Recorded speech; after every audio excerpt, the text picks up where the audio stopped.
What's up YouTube? My name is Ruff and today I want to go over a tip in Ableton that's going to change your entire workflow.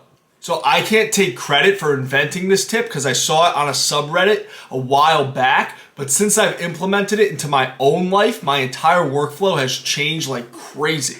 And if you don't use Ableton, don't run away because you can still apply this tip in whatever DAW you use, but the way I'm going to explain it right now is in Ableton.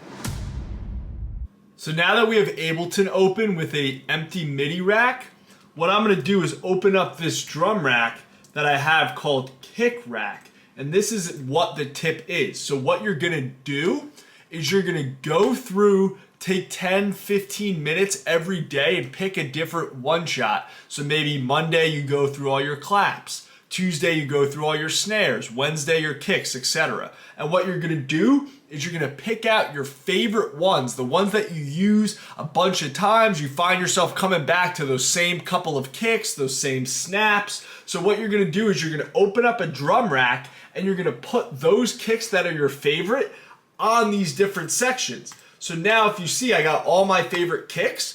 And now that it's MIDI triggered, if I go over to my MIDI keyboard and play something,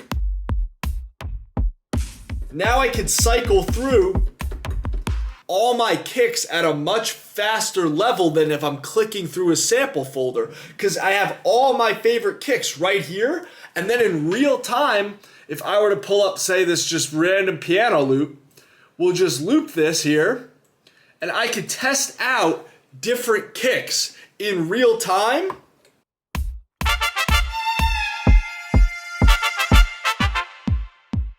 And see which kick fits the project. Which kick do I want to use without having to stop, pause the track, drag the kick in, duplicate it, copy it. Now everything you need is right here linked to a MIDI keyboard, and it's all your favorite kick samples, clap samples, what have you. So as soon as you are in your workflow, you're in the zone and you're like, I need a kick. You pull up this kick rack, you cycle through as the track's still playing.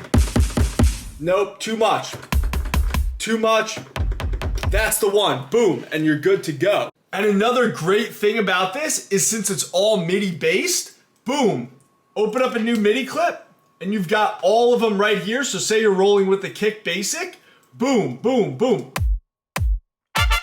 So now you got them right here, and you can even change the velocity on some of them, and you have a lot more control over your samples instead of just having that stagnated audio file. So what this does is it gives you a lot more ease of access to the samples that are your favorites. Because we all know there's those few claps, few kicks, few snares that we always find ourselves as producers coming back to. So instead of wasting time sifting through your samples folder, trying to find those, dragging them in, duplicating them into the 2 and the 4, now you got everything right there at your MIDI keyboard, boom, and you can test things as your track's playing. So every time that snare's supposed to hit, you just go through your keyboard, hit around. You know it's all your favorite samples, so you know that they're not garbage ones, and you're just testing in real time. What's the sample that fits best here? Boom, pause it, open up the MIDI track, draw it in, and boom, now you got your samples at a much quicker rate. If you do this for everything,